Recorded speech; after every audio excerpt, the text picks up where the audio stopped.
All right, everybody, welcome to this webinar of Ringing in the New Year, presented by Erin Day, our Northern Behavior Support Specialist, and Terrell Jones, our Southern Behavior Support Specialist.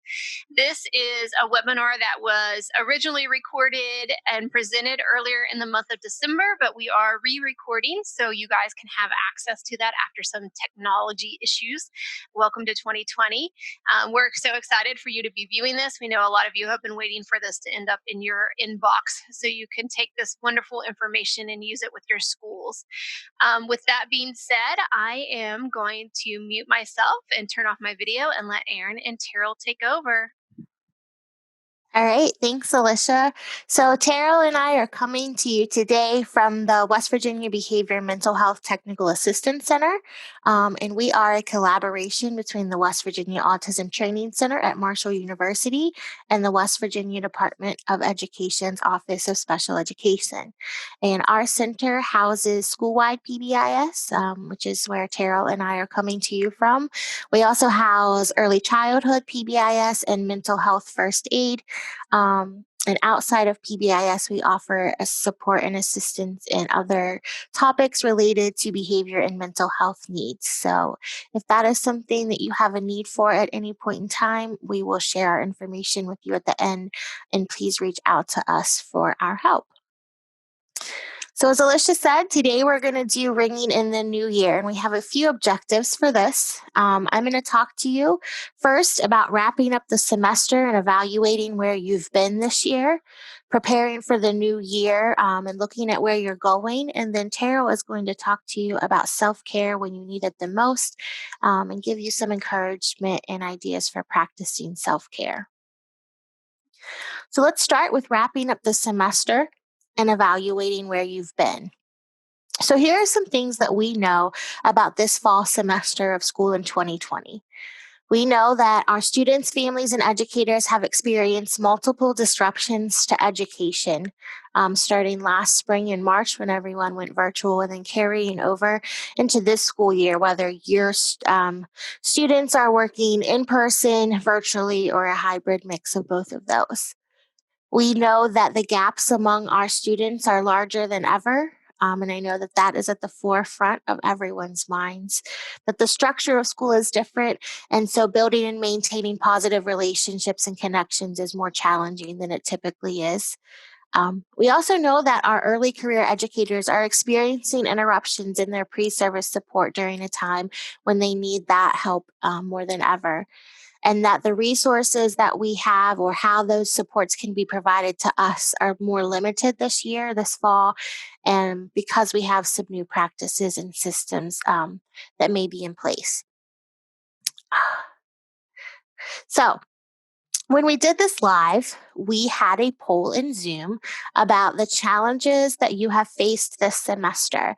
So I'm going to encourage you now to take a second and to write down on a piece of paper or a Post-it note that you have in front of you some of the challenges that you have faced as an educator or someone working in the education field since the beginning of this school year. And my guess is that as you're making that list, these are some of the things that you're going to come up with or see if you're talking with your colleagues. I know things like in-person and online participation have been issues for many of our schools, worrying about our students' performance and their grades, whether or not teachers are providing solid instruction, whether students have family supports in place at home, and how, as educators, we can help to foster that for them. I know we have safety concerns for our students who aren't with us every day, behavior concerns for those who are in person or struggling in that virtual environment at home, students without structured or consistent internet access, which leads to poor motivation and participation. And then just that back and forth of being in person or virtual as our map changes colors every weekend on Saturday. I know this list is not an exhausted list. There are several things that you probably are coming up with that aren't listed here. And we just want to give some validation to those concerns and those challenges you have been facing as you've been teaching and working with students this year, and talk to you about some ways that you can look at those and figure out how to move forward. So we're going to adopt this mindset while we're talking today. We're going to adopt the so what, now what mindset. So we know that we have challenges and there have been roadblocks and obstacles in our way. So now what are we going to do about that? There are a lot of things that we can do to help ourselves move forward. And the first thing you can do to do this is to gather your data and look at what data you do have. So when we typically talk about data in terms of a school that's implementing a PBIS framework, we're usually focused on behavior data. And that may be something that you have, but from the conversations we've had with our schools and around the state and even around the country, we know that this behavior data seems to be limited this year. And that can be attributed to many different factors, whether it's that your students haven't been in school consistently or, your external systems that you have in place because of guidelines of COVID that you have had to adopt are stronger this year. So, how your students can walk through the hallways or where they can sit in the classrooms or cafeteria are much more structured this year. And we've seen that lead to some more positive outcomes in our school. So there's a lot of factors that go into the fact that we aren't seeing as much behavior data as we're typically seeing at this point in the school year. But there are other sources that you can dip into to look at what data you do have. So things like your participation or your in-person attendance, your teaching effectiveness, your students' grades, your parent involvement, whether your students are receiving feedback and acknowledgements based on the expectations you have in place for them, whether students are receiving rewards or not for doing and completing their assignments, or some other detailed data that you may be taking that you weren't typically looking at as you evaluated how your school was operating for this first semester. So, what do we do with that information? So, once you've gathered your data, you're going to look at that and evaluate it and figure out what this is telling you. So, are you seeing specific behavior concerns? That's something we look at during a typical school year. So, are there behavior concerns that are still present now during this back and forth during COVID? Do you have students that are struggling, whether that's behaviorally, academically, or social emotionally? Is truancy an issue for some of your students and families? Is there a lack of family involvement or support for your students at home? And we know that parents and families are a critical part of what's happening in education right now. Are there students with little to no participation online? And are there students who are not receiving acknowledgements or rewards regularly? And once you've looked at taken a moment to look at your data and you've evaluated what it is that you're seeing, the next step is to plan and figure out what you want to do with this information. So, are your PBIS systems strong? What supports can you put in place? How how can you address these challenges? And then how can you encourage family involvement? So now that we've talked about really how to look back on your semester by gathering your data and evaluating it and planning for it. Let's talk about how we can prepare for the new year based on that information and prepare for where we're going when our students come back from this holiday break. And I know what you're probably thinking is that this sounds really overwhelming. But let's take a step back for a minute and really look at it and remember that you've looked at your data, you've decided what's important to you, and you're making a plan with it. And focus on what you can do and control the controllables. We know a lot of the things that are happening around us right now are out of our control. We have no control over what the color of our county is on Saturday on the map. We have no control over what policy our county or our district has put into place based on those colors.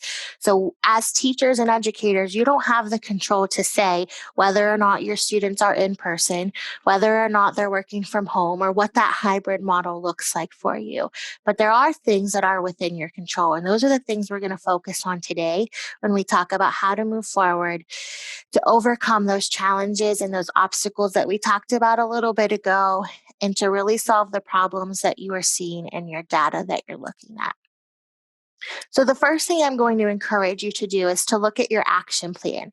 If you're a school that's implementing PBIS right now, this is something you've already created. If you are not a school that has a PBIS framework in place, what are some things that you do have that would mimic this action plan? Do you have a strategic plan for your county where you've looked at what you plan to do as far as professional development or goals you have set as a school for your academics and behaviors? And what did you say that you wanted to do? And are there any areas that are not addressed in that plan that you feel after looking at your data from this first semester of school that should be addressed? And from that information, choose what you can control and use that to move forward. So again, what did your data tell you was important and which of those things are within your control? So if it's something that students are struggling with the back and forth of in-person to hybrid learning. You can't control that schedule, but you can control the systems you have in place to guide your students through that switch back and forth. And those are some things that we'll talk about here as we move forward. Think about what changes you need to make when your students come back to school. So is there an area that you need to specifically focus on that maybe you weren't focused on this first part of the school year? And what is most important to the success of your students? And then really thinking about resources you have in place to help you. So are there specialists within your school or your district that are able to offer supports to students? Which we'll talk about how those can be used a little more specifically. And then remembering that your behavior support specialist, Terrell, and I, and then Tiffany and Jen, which are in other areas of the state. And I'll show you that map here at the end before we finish today. But we are also here to help you and your school through that process as well. So, really, what all of this reminds me of, I found this image, is really just thinking back and thinking forward. So if we reflect on this first semester, which is something that educators do naturally, is reflecting on your practices and thinking about what worked well for you, what was successful for you and your students, and then thinking forward about the changes that you want to make as you move forward. And some food for thought about things that may or may not have crossed your mind. So, when you are looking back on your data, like we've talked about, or looking at your action plan, or the things your school has set goals for accomplishing this year, have you thought about students who may be returning from virtual learning? So, the state offered the virtual learning program, and some students chose to participate in that for that first semester and have the possibility to re enter their homeschools during the second semester. So have you considered that there may be students coming back to you that have not been in person at school all year yet, and the things that you'll need to do to ensure their success when they enter your building in January? Have you thought about the expectations that your schools have in place for students during this time that's so different for all of them, how to acknowledge and reward them based on those expectations, and then how to handle problem behaviors when they're happening remotely? Have you thought about how to address attendance or the mindset of your teachers and how to maintain connections between your students and your families? And all of these are some things that I'm going to talk to you about in a little bit more detail. So the first of these is having your expectations in line with your reality, and this is going to help for a couple of things that we just talked about. The first is those students who are coming back to you who have been working fully virtually and haven't been in school yet. So if you didn't do this at the beginning of the school year, this is something I'm really going to encourage you to do for the second semester. This is going to help all of your students, including the ones that are coming back to you. If this is something that you did do at the beginning of the school year, I'm going to encourage you to review this with your students when they come back. This is going to help reintroduce and reinforce these expectations that you have in place for all of your students, and especially those who may not have been in your building yet because they were working through a different program. But when we talk about having our expectations in line with reality this year, we're talking about really making sure our students understand what is expected of them when they're both in school, in your building and in person, and when they're working online at home remotely. So Here are a couple of examples you can see on your screen of some school-wide expectations that really capture both settings for students working in the building in person and what they're going to do when they're there, and really also capture what's expected of them when they're away from you working at home virtually and online. And we know this is important for several reasons. First of all, some of those settings in the building are going to look different this year than they have ever before because of the regulations that you may have in place due to COVID. Where your students can sit in the lunchroom might be really specific and different than they were before. So making sure your expectations are lined up with those ideas and those things that are put into place are going to help your students not only be safe, but also be more successful within your building. And the same for when they're working online. I know I have a 9-year-old and he was at home last year when we went virtual. I was teaching last year before I started this position here at the TA Center. And it was really important, not only for me as a parent, but for me as a teacher to make sure that my students knew how they needed to participate online when they were working from home, because seeing home as a place to do schoolwork was a really big shift for a lot of students. And it was something that a lot of students and a lot of families really seemed to struggle with because it was so new. So really spelling out what it is you want your students to do and those expectations you have for them when they're away from you is something that you're going to find is really critical to their success. And an extension of that is making sure that you're providing some virtual acknowledgements and rewards for your students when they're not with you. And this can be done in a lot of ways. We have a whole training that is specific to virtual acknowledgements and rewards. So if that's something that you feel you would like a more in-depth information about than what I'm going to talk about here for a few minutes, please reach out to us, send us an email, and we will get you the recording of that presentation as well. But a quick overview is just to make sure that while your students are working away from you, that you are providing acknowledgments for that hard work and some rewards as another layer on that as well, based on those expectations that you're going to set up for them. One example of that is that Schoology has a badges option. If that's a platform that you're using for instruction, that's a way you can provide an acknowledgement to students for following the expectations of their online learning. And then another layer of that is to offer some rewards to them that can be done at home or online based on, the acknowledgments that they're earning. But on the flip side of that, just like when our students are in person, when they're working remotely, there's still the chance that you're going to run into some problem behavior. So how you handle that remotely is going to be really important.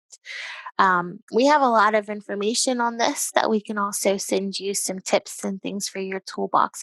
But I really liked this setup of talking about how to handle those problem behaviors with these 4 steps of taking a deep breath or taking a breath, making sure you're reteaching your expectations to your students, getting curious about why these behaviors are happening to begin with, and then if the need continues to document those behaviors.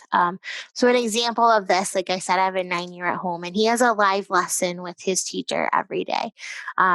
And one of their expectations is that their cameras and their microphones stay off throughout the beginning part of her lesson because she's recording it for students who can't watch live.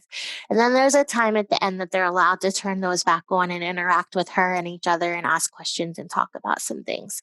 But at the beginning of the school year, she really had to teach them that expectation. And it took a little while to get that, really set into place. But now, as they're farther into the school year, that's something that's more natural to them. And it's not something she's spending time up front and taking away from their lessons to address every day because she's been proactive about addressing that expectation up front. So really just taking a step back, making sure you're teaching what's expected of them. And then if you see these problem behaviors continue, really trying to figure out why they're happening, what the parent support may look like or not look like at home, and then digging into that a little bit deeper as needed. So like I said, providing those preventative strategies is going to be really important, especially for our kids who demonstrate those within the classroom. You may anticipate those happening when you go virtual. Remembering that this new normal for them is completely abnormal. Like I said, working from home and seeing home as an environment in which you do schoolwork is a big shift for students. And then a lot of times their misbehavior is a stress behavior. It's because they're overwhelmed, they're not sure what to do. They're not sure how to handle it and to tackle this new environment for learning. So, really being clear again with your expectations is going to help set them up to reduce that stress and anxiety that leads to a lot of those misbehaviors. So, another thing we said we wanted to talk about was how to monitor attendance in distant learning. So, we know that our school days really matter. That in person would be more ideal, but right now we have to keep our expectations in line with reality and know that that's not a possibility for all of our school days. So, really making sure that we have contact with our students as often as possible and with our families, that we are maintaining those connections and those relationships and that participation, that we're really trying to garner that from our students. So I found this chart from the Attendance Works website, and I thought it was a really great resource that I wanted to share with you. I am not going to read through every piece of this chart with you, but if it's something that you would like to read in more detail, and I would encourage you to do that, you can visit their website. You can see it down there on the corner at attendanceworks.org, and you can find this resource there to print out for your toolkit. But really looking at, how do we maintain contact, connectivity, relationships, and participation with our students? So what can we do? What is it that we're trying to figure out? What is your responsibility and how can you carry that out? What data you could collect on that? And then what are the equity implications of that? So, where may that inequity be falling and contributing to a student's lack of attendance if that's an issue for them? So, again, I would encourage you to look at their website and to dig into this a little bit more. But aside from our students and our families, which are key stakeholders in what's happening right now, we know that you as teachers also need to be considered in what's happening and looking at how things have been through the lens of a teacher this fall and how things can shift and become better for you as you look into the new semester. Um, so, this was an article from Edutopia, Teaching Through a Pandemic, a Mindset for This Moment. And I wanted to share this with you because this information was gathered from teachers across the globe. And I thought it was really interesting to read. I was teaching, like I said, last spring. So I did experience some of this in your shoes. And I really thought that this hit home as a teacher. So really this focuses on how to stay grounded while teaching, whether you're at home or your students are at home. And we're going to talk about each of these, but if you look at the yellow bubbles on your screen, you will see things like everyone thinks they can't until they can, stay connected, reduce the workload, and acknowledge the moment. So, if we look at those ideas specifically, just a little bit, we know that you know how to teach. And we also know that you will figure this out by being open minded and flexible. And allow yourself to stay connected, not only to your students, but make sure you're staying connected to each other. I know one thing that I miss a lot from teaching in person in a school is that connection and that relationship with my coworkers. Not only that adult interaction every day, but really just being able to share ideas and grow from each other. So make sure that you're allowing yourself to stay connected and maintain those relationships that are so important to what you're doing. Remembering that it's okay to reduce the workload. I know that we talked about this gap for students being greater than ever, but to remember that when we're teaching them and they're not with us, that this may take a little bit longer for these concepts to really sink in and for them to grasp them. So, taking the time that you need to be the best teacher that you can be, and remembering that you are allowed to give yourself that grace while you're doing it. And just really acknowledge this moment for what it is, resetting your baseline and what it is that you're expecting from your students and yourself. And remember that you're operating in the shadow of a pandemic. And this isn't something that any of us learned how to do. So we're figuring it out as we go. But how can you provide really rich experiences for your students in spite of those things? And a couple of more things that weren't in that graphic, but were important, I thought to share with you from this article, is to expect trial and plenty of error. I can tell you again from teaching that that is something that is absolutely true. When I started last spring, I was afraid to change anything because I didn't want to disrupt the routine I was setting for my students. But when I allowed myself to take a step back from that, and really assess how that was working for my students and how it was working for my parents, and to gather their input on those questions really helped me to see that some of the things were working well, but some of them weren't working. So it was okay to shift what was happening if it was going to better the experiences for my students. So it's okay if something isn't working to take a step back, evaluate it, and replan and refocus to make it work a little bit better to meet everyone's needs. And then to mind the gap, we talked about the fact that there's a gap as far as academic success for students, but there's a gap as far as if you look at the attendance issues, those inequities.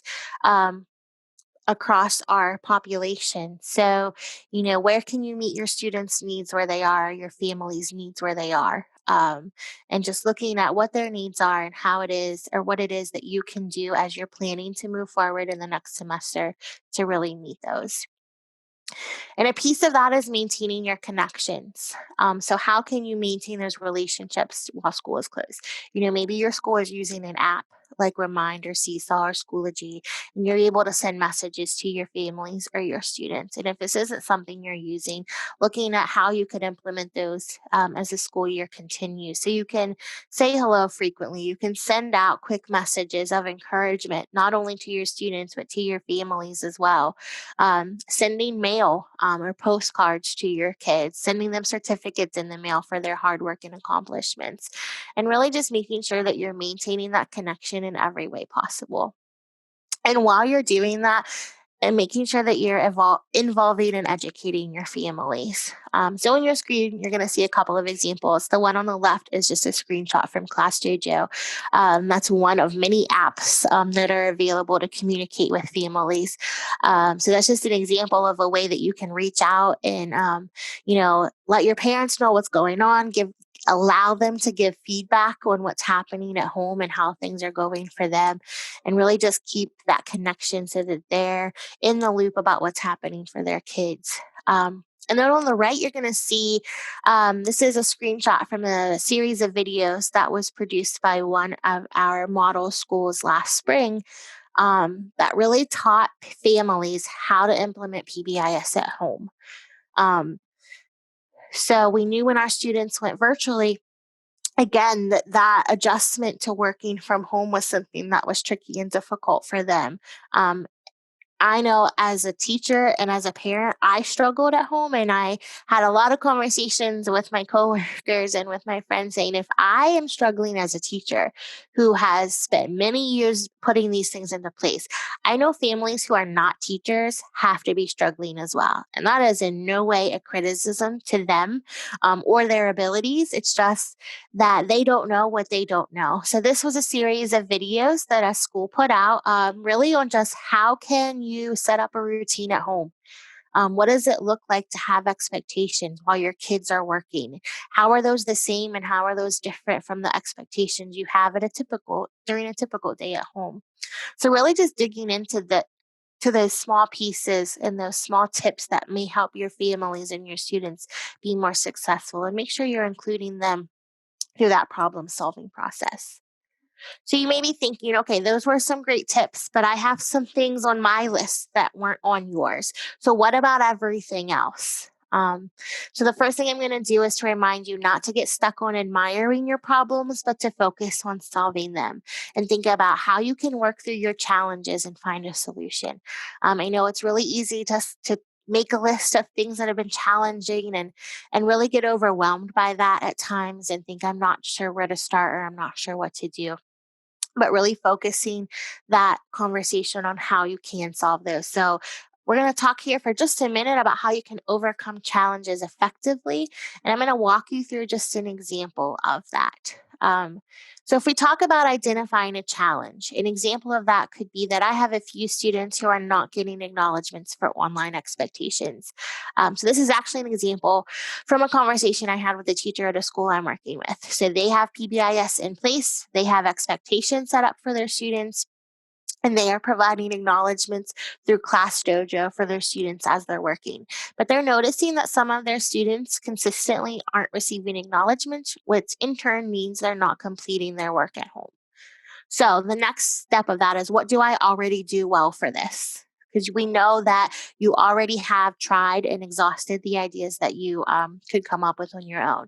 So this teacher already had expectations set up. They already gave acknowledgments out, and their students can already earn rewards. So they have put that baseline system into place. So now we can think about, what outcome am I looking for? Why do I want to change this? And why is this a problem? And we know that we want our students that are not receiving acknowledgments to earn them, because that means that they're getting most of their work done online. So, how do I get there? I know there's a problem. I know I'm trying some things I could think of. I know that it's not enough and I want some more. So, how am I going to get there? So the first idea for this was to talk to their family about their challenges they're facing. That talks about, that really comes into play with that equity piece as far as resources and supports that families have available or know to utilize. And then starting a check-in system with students and families to find supports for them. So this is something that one of our schools did start doing with their students, and they used their second chance teacher. You may have a counselor or a social worker that's able to do that, to make those phone calls and set up those team meetings to really check in with those families who may be struggling and find out where their struggles are coming from, and what as a school and as staff you can do to support them. So just to review those steps of identifying your challenges, thinking about what you're already doing, what is the outcome you want to see that you're not seeing, and then how are you going to get there.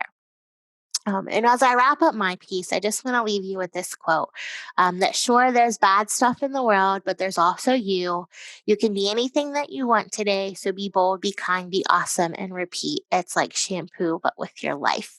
I loved using Kid President when I was in the classroom. I think his messages and videos are really inspiring, not only to students, but to adults as well. And, we know that you are working hard and you are doing what you know, and you are putting in good practices.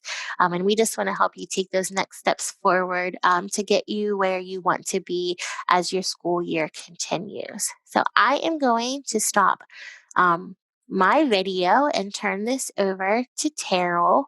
And she's going to talk to you about self-care, because we know this is a time that you are really needing it more than ever. All right, so Terrell, I think you should be able to switch now, and I'm not going to touch anything so I don't mess you up. No problem. Thank you so much, Erin, for such a fabulous presentation. I love it. Every time I listen to you, I learn something different, learn something new, and I'm always taking notes. So thank you, Erin. But before I go into talk about self-care strategies, I want to talk a little bit about stress and anxiety, because it's important to understand that my screen will pause every once in a while. So that's important to understand. There we go. It's important to understand that anxiety is actually the body's natural support system. And this is important because this is how it works, that if we interpret a situation, an environment, or a person, an individual as a threat to ourselves, but most importantly to a loved one, to our children, what do? We automatically become anxious. Our heart starts pumping. And this is a good thing. This is the brain's way of signaling to the body. It's time to become alert. It's time to, get more control of this, try to get more control of the situation, to pay more attention. Most importantly, to plan and to prevent something bad from happening to us and to our children. Hence, as you see in the picture, I actually took this off of Google, and this was taken in April, right after COVID hit. It was taken in April of 2020. And as you can see, not many people at this time are wearing masks. Some are wearing gloves. But the most important thing here to look at is that there is some anxiety, some anxious behavior as you see the amount of towels and toilet paper in people's baskets. That's not normal behavior. Before, COVID-19, we typically wouldn't see that if we went to the shopping market. So anxiety is a normal human response to a stressful situation. And so when we think of stress is actually felt at many different levels. It's felt differently amongst people. But when we're working through an infectious disease outbreak, such as what we're experiencing now, we often have a lot of unknowns amongst us. And a lot of times we look at anxiety as fear of the unknown. And then when we have these unknowns, we tend to believe that we have little to no control over our situation. And then when we have this, then we have those strong emotions that kind of set in place. It's those emotions, those strong feelings, the fear and worry about our own health, oh my gosh, am I going to be infected? Am I going to get COVID-19? And there's a lot of fear and worry, especially if you are taking care of an elderly person, or if you actually have someone in your household that is working through a physical illness, a physical impairment themselves.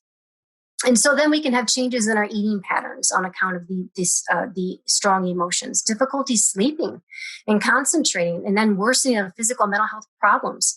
But then there's also, as we've noted through many things that we hear on the news, things we read in the newspaper, there has been increased use of alcohol, tobacco, and drugs.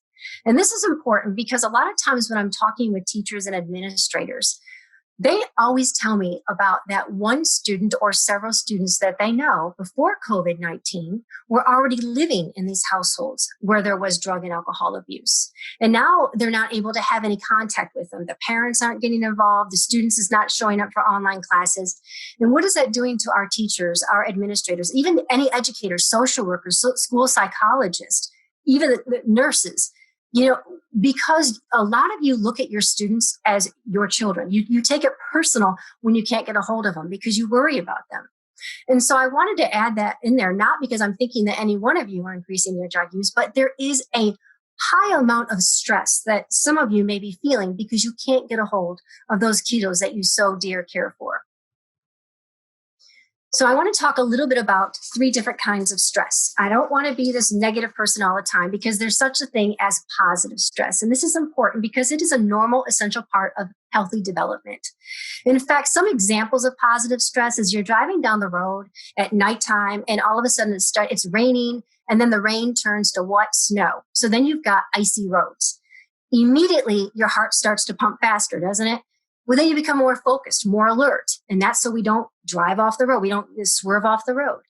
Another great example of positive stress would be you're outside, especially now, you're outside at nighttime, gazing at the stars, and you start to shiver.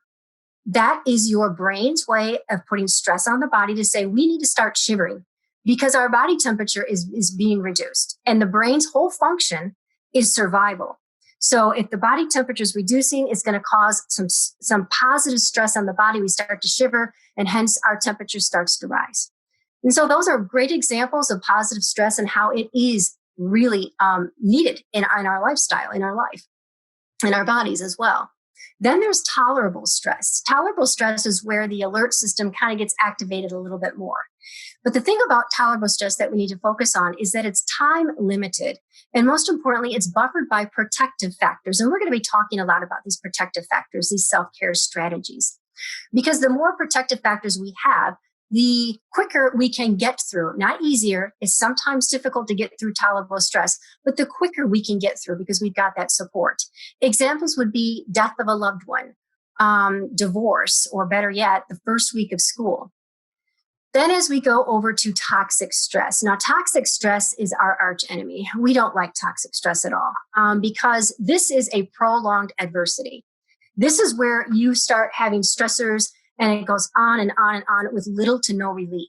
And there we have the increase of stress in our physical health, our emotional health, and we have cognitive impairments. And the examples of somebody going through toxic stress would be being in an abusive environment, abusive relationship, being in a neglectful environment, or financial difficulties. I think of all the single parents that are going through what we're going through right now, or even those who have lost their job due to COVID. And so it's kind of like the stressor of, how am I going to pay my bills? How am I going to put food on the table? How am I going to get this for my children? How am I going to get Christmas presents? And it just adds on and on. It's almost like a snowball that goes down the hill, and it just keeps getting bigger and bigger and bigger. And then what do we feel? We have little to no control over our situation. And so a lot of you, even now, as I spoke with individuals, especially in April and March, or April, May, people were starting to feel the unknowns were beginning to be unbearable.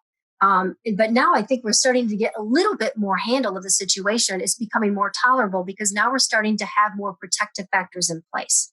But in the beginning, it was becoming a little bit unmanageable for some of us, not all of us, but for some of us. So that's why it's important then for us to look at stress.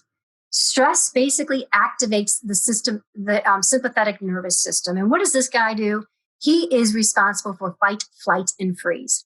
Now, let me give you an example of how this works. I'll give you a personal example. So I was at the doctor's office about 3 to 4 weeks ago, and we all have our masks on. We're all socially distanced, about 6 feet apart from our chairs.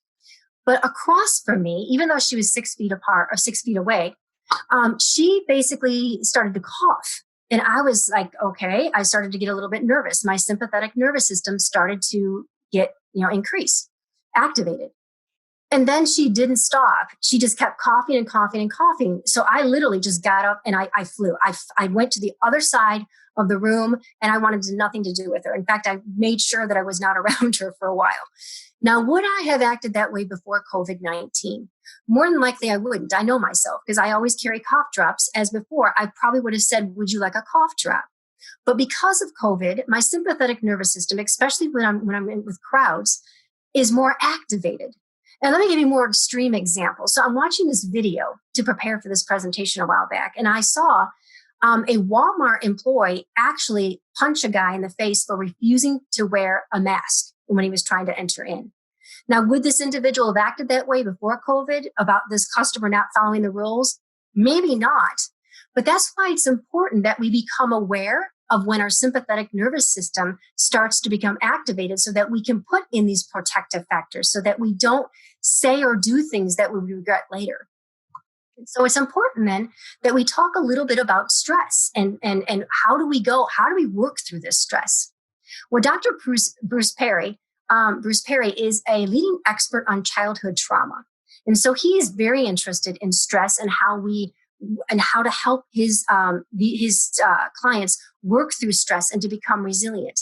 So he talks about when we experience daily experiences and patterns that are stressful, when our stressors are unpredictable, when they're severe, when our stressors are prolonged, it's not going away like that toxic stress, we become vulnerable, not only to ourselves, but to our environment. And this is where those cognitive challenges come in, lack of concentration, behavior, emotional challenges, more anxiety, more depression, saying and doing things that we typically wouldn't do. And so he talks about it's important then that we shift our daily experiences and our patterns so that our stressors become predictable. So if our stressors do become predictable, moderate, if we believe that we can control our stressors, then our environment becomes more tolerable. And then we become resilient to everyday stressors. And I love the quote that he talks about in many of in his book and many of his YouTube webinars, TED Talks that I listen to. He says, the unknown is more anxiety driven, even if the known is bad. So the unknown is more anxiety driven, even if the known is bad. And I think that's remarkable for something to take into consideration and really to focus on then what resilience is. So resiliency actually has come to save the day. It really has. It's extremely important. Resiliency, real quickly, it's really about working through the problem. It's really about accepting that challenge, working through the problem, working through tough situations. It's not about dodging. It's not about avoiding those difficult situations. It's about accepting that challenge, isn't it? It's about accepting it and persevering through those challenging experiences, despite the losses, the setback. You just get through it. And many of you, if you look at yourself today, if you look at what you've done today and you look back and say, you know what? I did. We persevered through this COVID-19, and we're doing the best we can. We may not have done everything perfect, but we're still here. We're still standing, and we're still here. We're still having online classes, remote classes. We've done so many wonderful things in our school environment. So you're persevering through it. And so a lot of times what we need, though, is those protective factors to be strongly set in place, these self-care strategies. And these protective factors are basically just that social support. It could be that having that healthy emotional and physical diet, that's that healthy spiritual diet. Or most importantly, it's about having those effective coping strategies. And that's what we're going to be talking about a little bit with this PowerPoint presentation, is because we know that coping with stress makes us stronger. And I know this because while preparing for this, I came across so much research out there. And I had the privilege of listening to a lot of testimonies, personal testimonies that confirmed that those individuals who learned how to cope and work through those challenging situations through perseverance, they actually became stronger, healthier, and happier people. And I found that to be amazing. And also this quote by Sean Aker, who I'm going to introduce you to, because he's such a phenomenal individual on the work that he's done in positive psychology. If it doesn't change me, it doesn't challenge me for the better. And I think about all of us. I receive so many emails and pictures from administrators and teachers, but mostly administrators telling me all the great things that they're doing in their school, despite the COVID. They're showing me that their environments are becoming more effective for their students, where they're putting in more self-regulation activities in hallways and wiggle hallways. I've also spoke with teachers who said, before COVID, I knew nothing about Zoom, Schoology, but you know what? I'm starting to whiz around it. I'm starting to teach other people how to do it because they're becoming smarter and they're becoming stronger because they're persevering through this challenging situation. So it doesn't mean avoiding the stress. It means just persevering through it. And so that's why today, my presentation, I'm hoping to empower each and every single one of you to develop these effective coping strategies, these self-care strategies, so that you can become a resilient individual and persevere through any challenge. Let's face it, we're dealing with COVID right now, but stress is a part of our life. Challenges are a part of our life. And so we need to start to accept these challenges and persevere through it. So one thing that we can do, one of the coping strategies that I like to work on, is actually focusing on what is in our control, controlling the controllables. And the reason why I like this, because, we often think that we have little to no control of our situation, as I've said earlier, but actually we have more control than what we know. I think it's because we focus so much on what we don't than what we do. And one thing I'm going to introduce to you, it is a well-studied topic called perceived control. And this is really about the more someone believes that he or she has control, this is proven in research, the less anxiety and stress they have in their life. So it's not actually having the control, which a lot of us do, we just don't know it. It's the belief that we have that control that's powerful, that's empowering us to feel less stress, to less anxiety. And so that's why I want to take a look at this activity. I like it because it's a visual activity. I like to use a lot of visuals because 90% of the information that is taken into our brain, transmitted to our brain, is actually visual. And when you think about it, the research shows that actually visual imagery is processed through our brain 60,000 times faster than text. So let's take a look at this. On the outside, these are all the things that I, possibly you, have no control over. On the inside, these are things that I, possibly you, have control over. And if we can do this ourselves, if you can just simply just put a circle there and all the things on the outside that you don't, all the things you inside, you will amaze yourself. And I know myself, I actually put these, I would do this on a piece of paper and I put it on my wall. And anytime that I start feeling that my snowball is getting bigger and bigger and bigger, and I'm starting to get over controlled by my snowball, like I can't control the situation, it's controlling me, I take a quick look at my visual and then I realize, wait a minute, I've got more control over this. I can do this. I've got this. And so then my big snowball starts to melt. And then pretty soon I'm actually holding it in my hand. Alrighty. And so the things inside that we can control, I can control, is relaxation. Now, I want you all to really be honest with yourself. When you go back into Thanksgiving break, how many of you actually chose, because it's a choice, how many of you actually chose to relax? Just lay back like broccoli, just sit there and just be one with the couch, or just go for a walk and relax. How many of you actually did that? How many of you actually spent time with a loved one over Thanksgiving break? Just, hey, whatever you want to do, let's do it. How many of you actually spent in your life, like these past 6 months, cultivating connection? Because we're under so much stress, how many of you actually worked on building your support system? All right. And one great way that we can start to have a visual of controlling our controllables is those routines, setting those routines. And Erin talked a little bit about this, and I encourage all of you to watch her YouTube video. She's awesome when she does these videos, by the way, to encourage you to setting these expectations up in your household. Because we know that structure and routines, what are they? They are two of the ingredients, not the most important, but they're two top 5 ingredients for resiliency. Because by implementing daily habits into our lifestyle with daily routines, we are organizing our environment, are we not? We are actually helping our environment to become more predictable.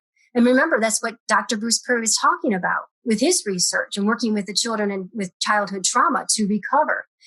We have to have our environments, our stressors that are predictable, our environments that are predictable. And this is why with positive behavioral intervention supports, this is what we do, going into schools and implementing this. This is why we put so much focus on predictability in our environments, because we know it reduces stress. It reduces those stress behaviors that Erin was talking about as well. Well, you know what? If you couldn't even imagine walking into a classroom without your routines, the same thing happens at home. If it works in our classroom, it works at home. I have a friend actually who talked about a couple weeks ago. She said she's got her little kiddo who in elementary school, from the moment he sets his little precious feet on the ground, he has a routine, a set structure, But if any one of these routines is out of sequence, he starts to get dysregulated, and that sets the tone for the day. Well, that's why it's important for us not to only have structure and routine in our classrooms, in our hallways, in our classrooms, but at home as well. And by having these visual reminders on the refrigerator, or even in our personal life, just to have that to walk us through, to help us to push forward. We are creatures of habit. So this is another coping strategy, a self-care strategy. This is one of my favorites. It's called rational optimism. Now, if you look to the right of your screen, this gentleman standing in front of a bowl is not being rational. In fact, he's being irrational. As I took this from a clipping off of Google, it said on the bottom, the picture was taken right before the bowl charged. So basically, rational optimism doesn't stop the bowl from charging. It doesn't stop reality from happening. In fact, a lot of people get confused because they see the word optimism. They think, oh, all I need to do is just put on my rose-colored lenses and walk around and think nothing bad's going to happen to me because I'm optimistic. Some would say that person is just being stupid, but basically this individual, they're basically just being an irrational optimistic person. So rational optimism is really about having a realistic assessment of the present. Folks, face it, we are going to have our good days and our bad days. We are going to suffer sometimes, and we're going to feel great other times. But rational optimism, whether we're feeling great, but most importantly, when we're going through those challenging, because guess what we do? We persevere through it. It's the belief that our behavior does matter. And it matters because we truly believe that we have the potential to create a better reality. You know why? Because problems are fixable. We do exactly what Erin says. We don't identify the problem and just admire it, just sit there stuck in it. A rational optimistic would look at a problem and say, this thing is fixable because my behavior is make a better reality. And it's not permanent. And also it's about visualizing a successful outcome. And I can give you so many individuals that do this that we know, but I'll name 3. Muhammad Ali, before he enters a ring, he visualized himself every single time winning. And then when he goes in there, and that's why he believes, and I know, he's successful. Research backs him up. Another one, Michael Jordan.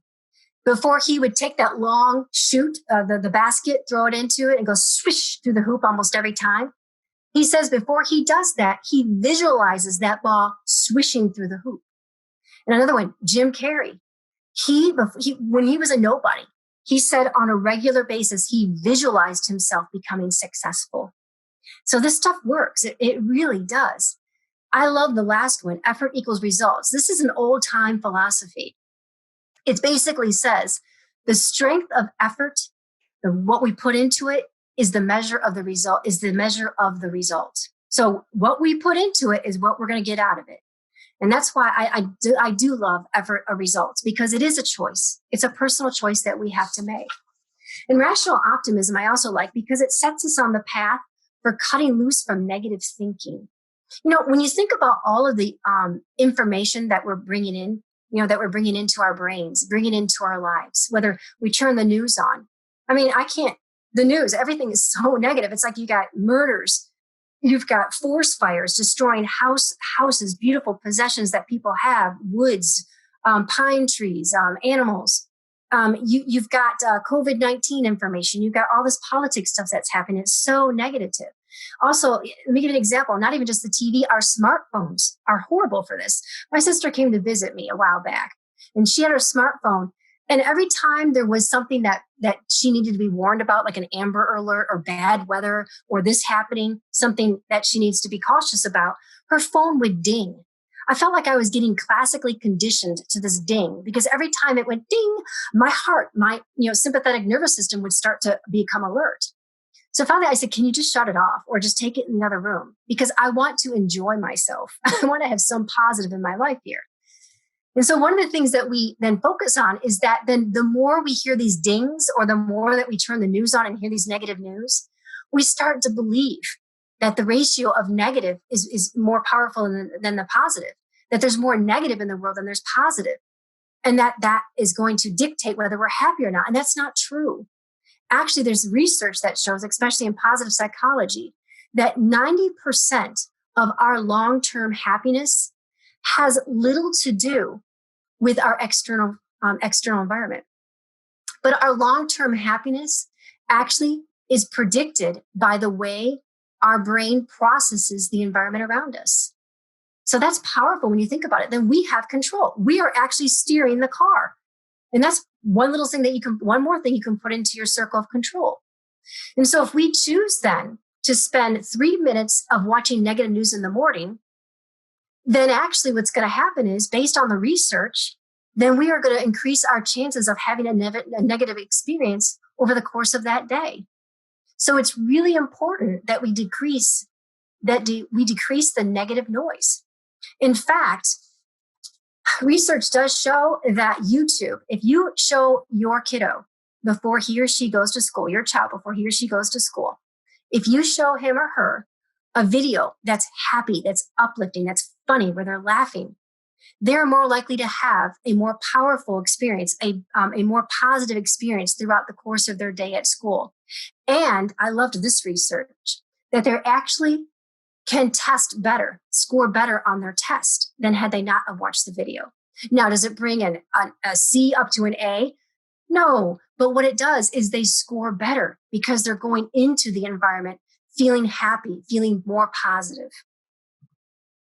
Happy people are smarter people. So in a sense, one of the things that we talk about then is important then for us to engage in positive thinking. Now, here is Sean Achor. He's known for this book, The Happiness Advantage.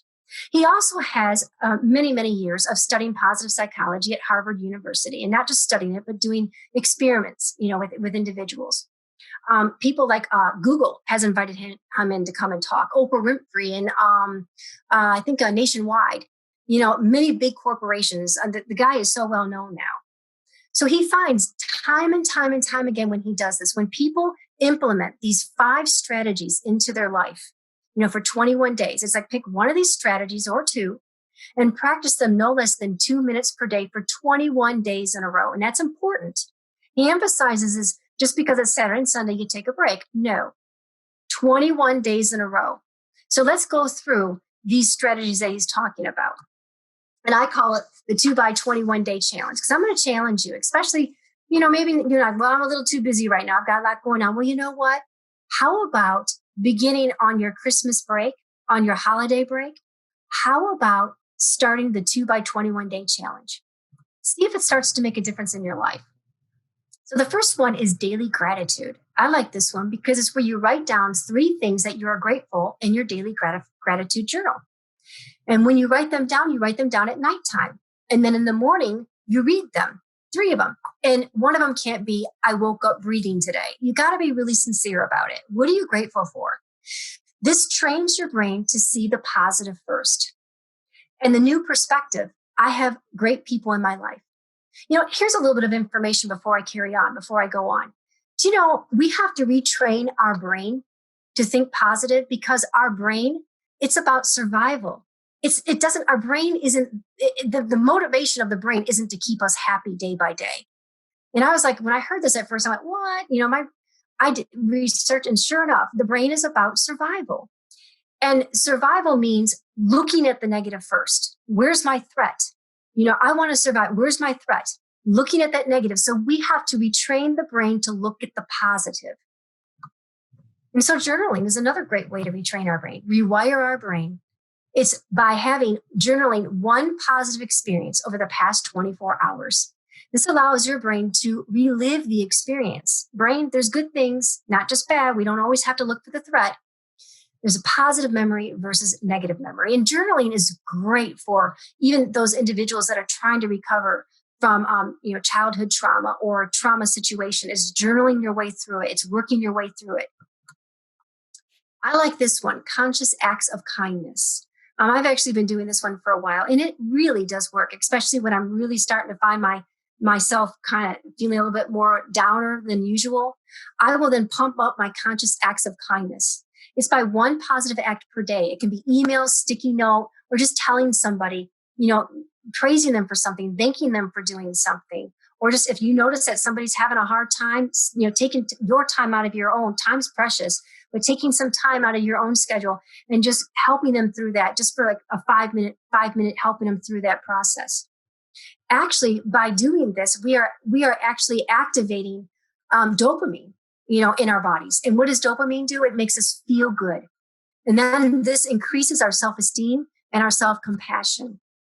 Mindfulness is wonderful. Mindfulness is becoming really popular. I have a feeling that mindfulness is going to make its way into works of employment, to schools. It's already making their ways into our classrooms. Well, it needs to also make its way into our personal lives. I have a hard time sitting still, or not even just sitting still. It's actually just paying attention to one thing at a time. I'm that kind of person where it's like snowflake, and I will stare at that and then come right back. So mindfulness has always been a little harder for me. It's about being present and fully engaged in whatever you're doing at any given moment. So I looked and said, I'm going to do this though. I'm going to persevere through this mindfulness. So I found the 5 senses exercise. It's about like grounding. So it's where you name 5 sensations that you feel in your body. Name 4 things you can hear. Name 3 things that you can see, 2 things you smell, 1 thing you can taste. I did this. It took me less than 4 minutes. And I really was starting to become mindful of my situation. And I love this one. I love the imagery right here in the picture, where sometimes if you're just sitting in front of a campfire or fire in your house, or even just the twinkling lights on your Christmas tree, or there's the twinkling lights even throughout your home, or whatever you like to look at. It's just having this 5 senses exercises, especially over the holidays. Heck, I even knew somebody did mindfulness while watching their children play. What do you see? What do you hear? What do you taste while you're drinking a cup of coffee or tea, while you're watching your children play outside the window? It's just a wonderful mindfulness activity. Also, if you're like me, the imagery. This is a great YouTube site that you can use. It actually starts you off with a breathing technique on how to get your breathing style to become more where your sympathetic nervous system is basically taken over by the parasympathetic nervous system, where you're more relaxed. And then you take a visual walk through a woods. There's no music. It's just you walking and listening to everything around you. It's just, I love it. I've had many teachers and administrators report back to me saying they really liked it. And last but not least, exercise. And a lot of times we think that this with exercise, we need to buy those yearly, gym cards, or we have to become involved with, join the YMCA. But here's the thing with exercise, a lot of times it just means maybe walking up and down the stairs if you have them in your house a couple times, or if you're out somewhere, take the stairs instead of the elevator. The picture in the middle was taken during, I did it when I did my self-care in the beginning of when COVID-19 started. In April, I did. And this fellow, he did a challenge because they were at home more. They had to stay at home. Had that, you can't leave your house. So he did a challenge every week, a couple times a week, who can do the most push-ups. Well, it doesn't have to be, just during COVID. It could be throughout the process. Just make this a family thing of a challenge of how about exercising together. To the right, yoga. I've got many friends that are into yoga. They love yoga, and it's made a tremendous impact on their emotional, their physical, and their spiritual diet, on their well-being.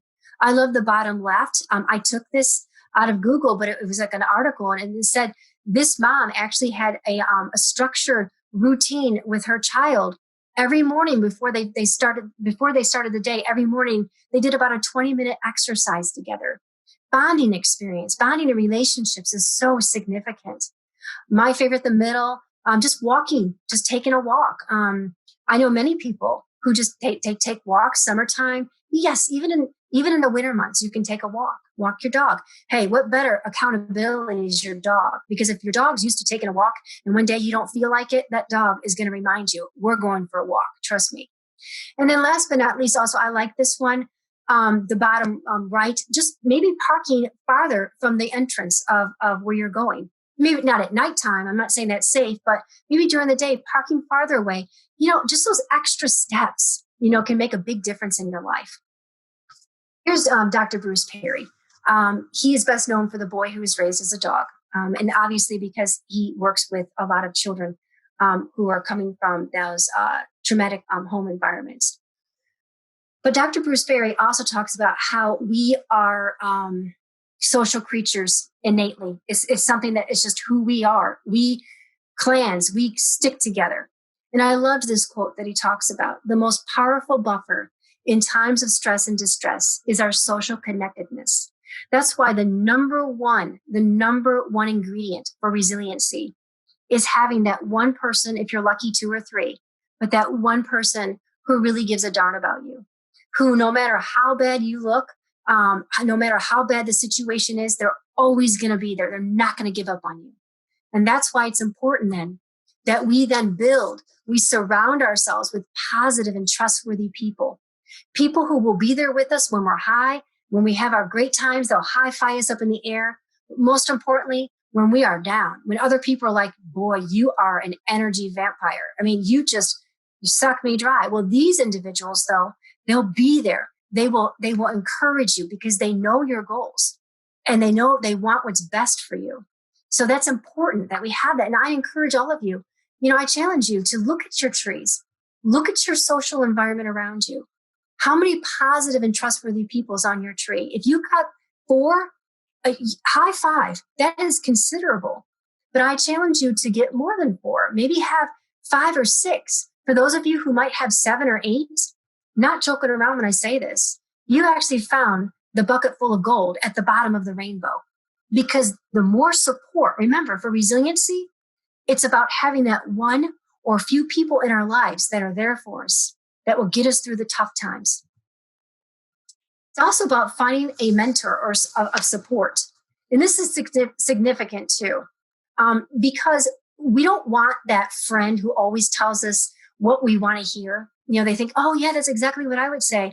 We want, every once in a while, we need that person who will give us that reality check. I work with a lot of people that I consider my mentors, and there are times because we trust one another, we can be open with one another. So there are times that I basically say, okay, guys, tell me, what do you think? And I'm like, what do you think? Because they tell me the truth. But if I don't have these mentors in my life, I won't grow. But if I don't have that trust, if I don't have that support system with them where I know they got my back, I won't become vulnerable. So it's important that we find these mentors of support. And also because, just come on, we're collaborative people. We share, we work together, we support one another. Look at all the great things that people have done through COVID. I've heard so many people say, I've got the best teachers. I've got the best administrator, because we are working together and we're persevering through this. And that's why we're pretty much at the high of the food chain. This is why we are so successful, because we help one another, especially during times of stress. Okay, this is my favorite of all time slides. This is another challenge. I feel like I'm challenging, like I'm a challenge queen. But especially over the holidays, I do challenge you to the connection challenge. And this is where you basically you have a significant other. It's your child. It could be somebody just really close to you that you just want to bond with. And this is where you say, you have me for X amount of minutes. What would you like to do? And that's where they step back and go, huh? Because a lot of times it's like, well, why don't we do this? But this is basically saying, you are important enough to me that I'm going to give you time and we're going to do what you want to do. And I've actually had some teachers say, and people say, social workers say, school psychologists tell me as they get back with me, my little guy wanted to color with me. And I thought, oh my gosh, he just wants to color with me. How awesome. Shoot some hoops, hide and seek. Oh, that's such a great. We tend to think we play, it has to be everything on a video. But sometimes just hide and seek, just 10, 15 minutes. How much fun can that be? Watch a movie. What about these good old fashioned board games? Whatever happened to Life and Monopoly? Whatever happened to that? And like baking cookies. I've heard from a lot of my coworkers, they started to bake more with their kids. That's why I love this picture. It's such a bonding experience. Now that we're home too, over the holidays, please take this challenge. Take a drive and play outside with your kids. Just get out there. Speaking of outside, let's get outside, because the less time we spend in front of the television set or in front of our computers, on our phones, the more time we are having our body in motion. In fact, being outside, it actually helps elevate our moods. And this research to back you up on this. That's why there's so many times, like in my house, in my office, I actually have white lights so that I can see them. And in some classrooms, when they're allowed to, I went into this one middle school and it was amazing. I mean, I felt my mood changing. The middle school classrooms, they have white lights up on the ceilings, and they're allowed to. It was amazing of just what those lights were. But listen to this. Outside light is more powerful than my white lights. So we need to get out there, gets us cheered up. And think about the physical activity. We don't need research to back us up on this. Think about our kiddos that we pushed outside. Back in the 70s, we just went outside where they were, that's it, because we didn't have these video games and all this stuff. That's when I was raised, when I was a little kid. But now, if we can get our children outside, and in addition to ourselves, what happens when they're out there when they come back inside after a while? They're happier. We're happier. And this is where we can do a high five to outside. At nighttime, if they spend more time outside, they sleep more soundly. So let's just use outside, not only for ourselves, but for our family, especially over the holidays.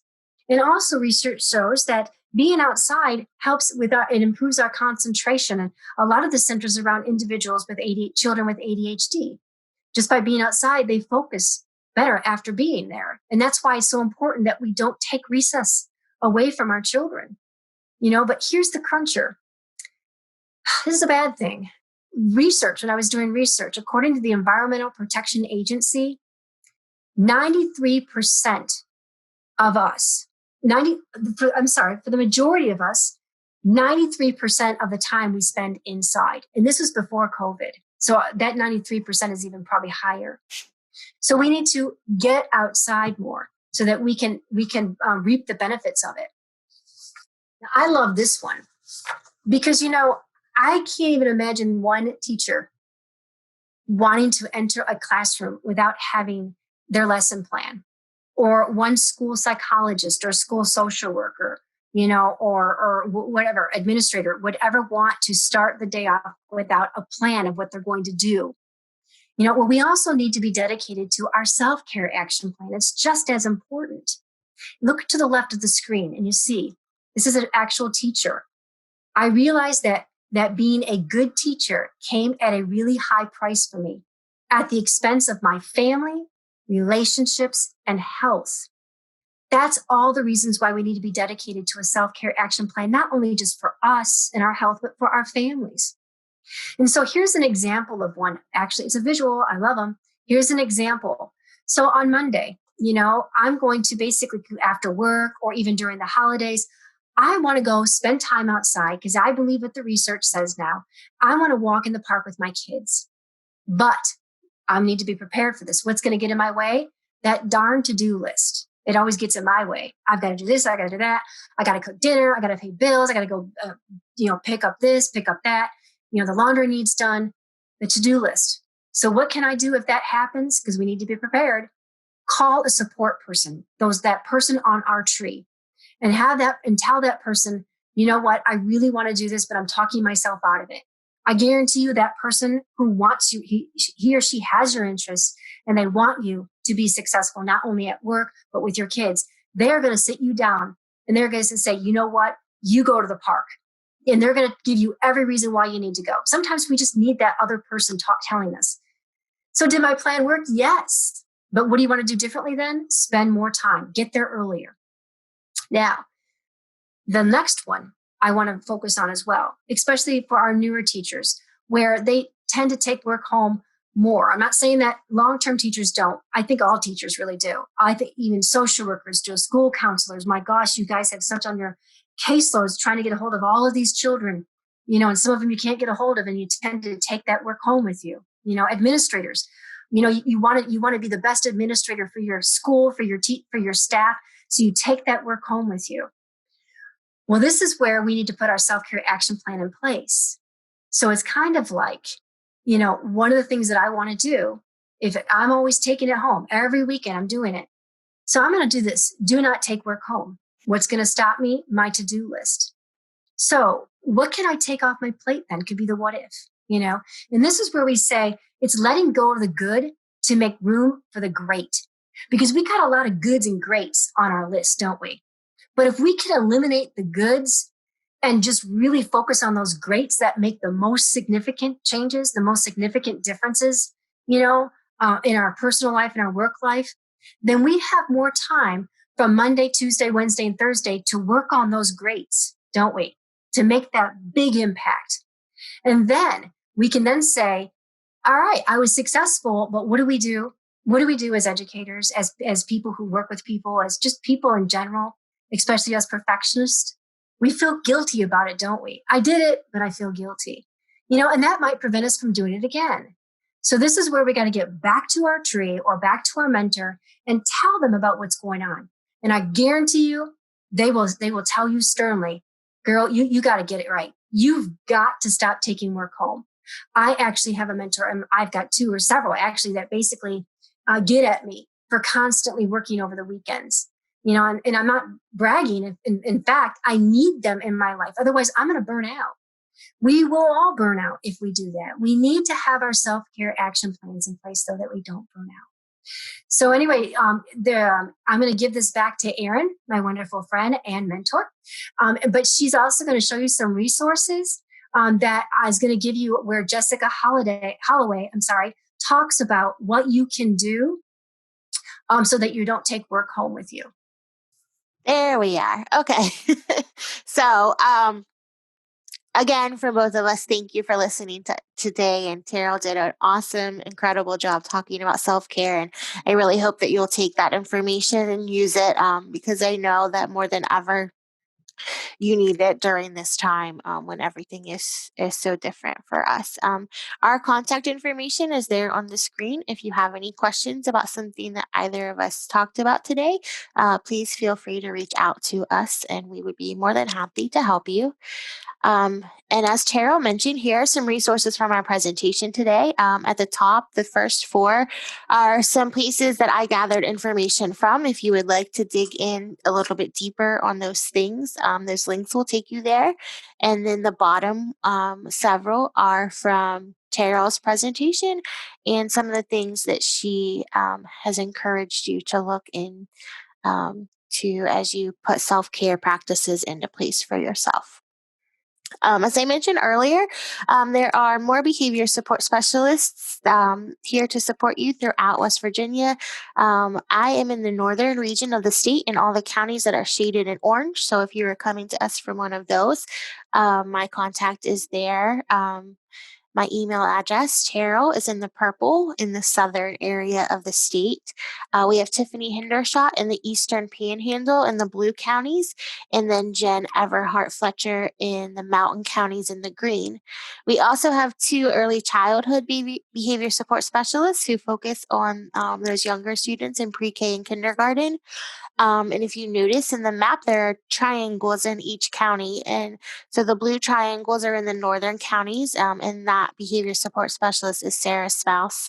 And then the red triangles in the southern counties is Jessica George. So if you have any questions about how any of us can support you, whether it's information from today or something else related to behavior or mental health needs in your schools, please reach out to us through those email, or you can go to our website at marshall.edu/BMHTAC for Behavior Mental Health Technical Assistance Center and click on the Request for Technical Assistance tab, and it will take you to a short page to fill out, and we will be in touch with you from there. If you are now that you are watching this recording, if you have not already done so, please take a short minute to fill out this survey for us. You can either go to the website that's listed on your screen, or you can scan the QR code to the right.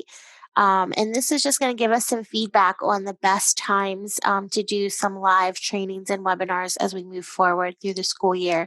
We know that there's not a perfect time to do these to meet everyone's needs, but we would like to offer them at a time that will capture the largest audience. So if you haven't done this survey for us, we would love your feedback so we can do our work remotely in a way that is best for everyone.